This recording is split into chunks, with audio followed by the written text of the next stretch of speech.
닥터본 눈으로 본 세상입니다. 이게 오늘 두 번째 시간이고요. 저희가 첫 번째 시간에는 뼈의 구조에 대해서 뼈란 무엇인지에 대한 부분들을 자세하게 설명을 드렸습니다. 다양한 형태의 뼈 모양이 있지만 구조는 똑같이 이루어져 있고, 그 구조의 가장 큰 구조는 피질골과 골수로 이루어져 있다라고 말씀을 드렸습니다. 우리가 닭뼈를 먹었을 때 닭뼈를 이렇게 씹으면 그 닭뼈에 가운데는 새카맣게 되어 있고 겉에 부분은 하얗게 되어 있는 부분들을 보실 겁니다. 새카맣게 되어 있는 부분은 골수라고 볼 수가 있고요. 그 안에 골수라고 되어 있는 부분에는 여러 가지 세포들이 살고 있습니다. 그 세포들이 살고 있는데요. 오늘 시간에는 그 골수에 살고 있는 세포들에 대한 부분들을 설명을 드리고자 합니다.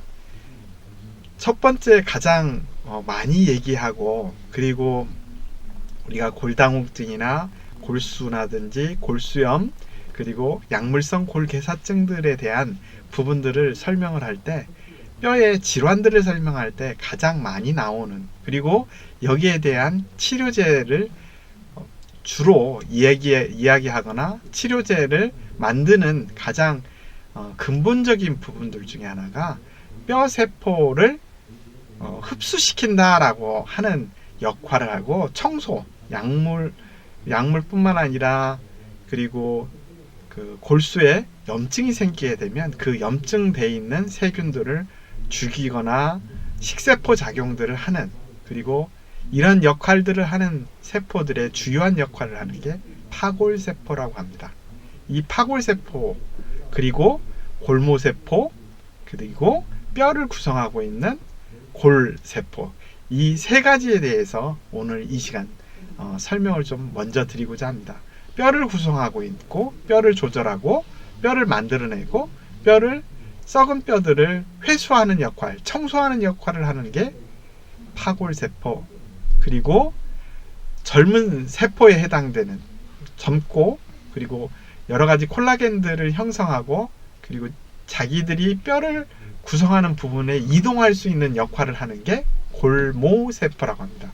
오스테오블라스트라고 하고요.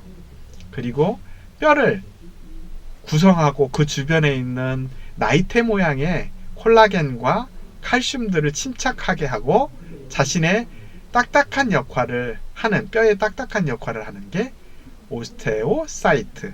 이렇게 세 가지 세포에 대해서 뼈에 관련된 세포를 먼저 설명을 드리고자 합니다. 오늘 가장 중요한 이 세포 중에 조절자의 역할, 뼈를 만들어내고 흡수시켜주는 역할을 하고 뼈를 만들도록 유도하는 역할을 하는 게 파골세포입니다. 오스테오클라스트라고 하는 파골세포고요. 이 파골세포는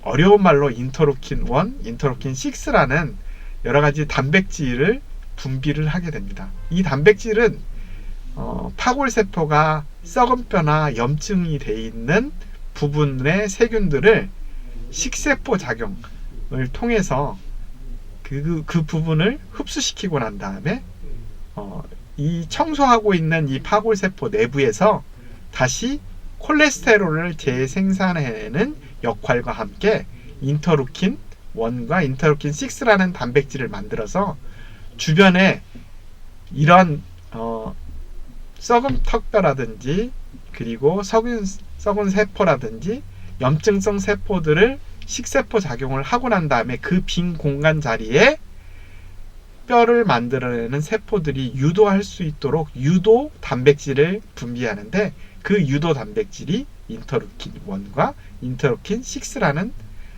단백질입니다. 이 단백질이 분비하게 되면 주변에 있는 골모세포들이 이동하게 되고, 그 이동한 세포들이 빈 공간에 채워주게 되고, 그 빈 공간에서 뼈를 만드는 세포로 성장하게 됩니다. 이게 바로 현재 뼈를 흡수시키고 뼈를 염증을 제거하고, 그리고 뼈를 만들어내고 뼈를 재생시키고 이것을 조절하는 역할을 하는 게 파골세포입니다. 이 파골세포는 다양한 골세포, 골모세포를 만들어주는, 그리고 유도할 수 있고 이동시켜줄 수 있는 역할을 하기 때문에 아주 중요한 역할을 하고 있습니다.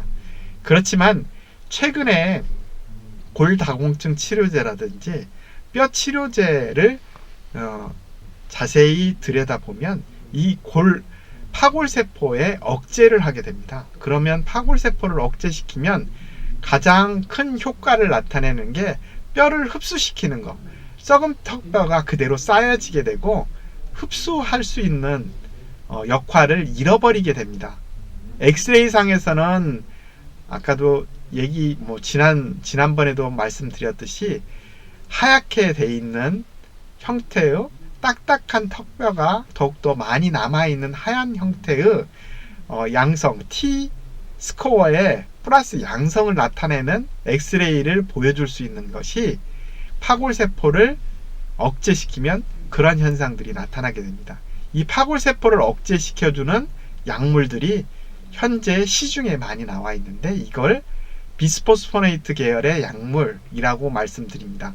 범비바나 여러가지 악토넬, 다양한 형태의 뼈를 흡수시키는 파골세포를 억제하는 약물들이 개발이 됐고 이 약물들이 뼈를 흡수시키지 않기 때문에 골다공증을 억제시킨다라고 설명을 하고 약제의 주사나 약물을 복용을 하고 있습니다. 그렇지만 이 약물 자체는 실제로는 뼈를 만들어내는 세포에 해당되는 골모세포나 골세포를 활성화시켜주지 못합니다.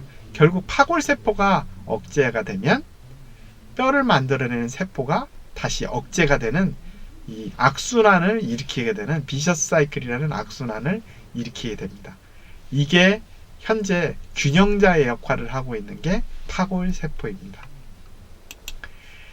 저희가 뼈를 설명을 할 때 가장 중요한 것은 뼈를 구성하고 있는 구조체는 나이테 모양으로 되어 있는 피질골을 오스테온이라고 하고 골원세포라고 하고요.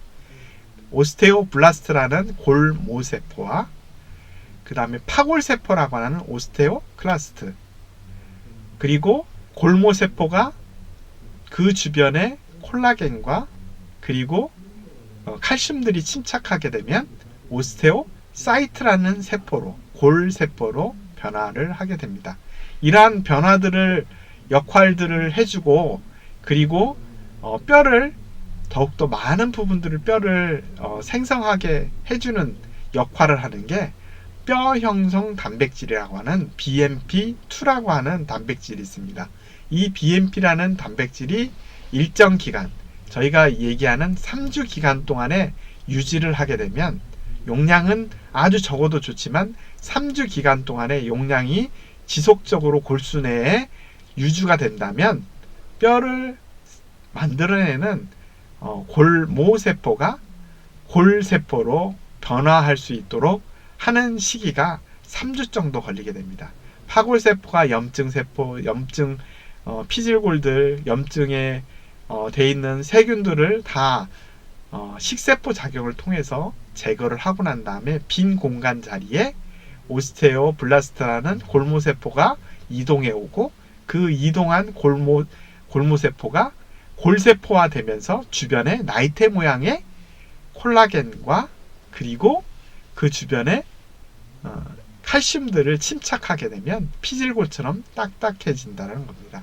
결국 이 뼈 형성 단백질이라는 BMP2에 해당되는 뼈 형성 단백질을 3주간 유지할 수 있는 보호막 장치가 있다면, 저희가 이제 개발을 하거나 주변 사람들에게 많이 얘기하는 것 중에 하나인 뼈를 만들어내는 코어 세포들이, 코어 스카폴들이 있겠다, 핵심적인 매개체나 캡슐이 있겠다라고 얘기를 하고, 그러한 것들이 같이 이루어진다면 뼈 형성 단백질과 함께 매개체에 해당되는 오스코어나 이런 형태의 매개체를 같이 투입을 하게 되면 골원을 만들어내는 주요한 골수 자체를 더욱더 보강하는 역할을 하게 됩니다.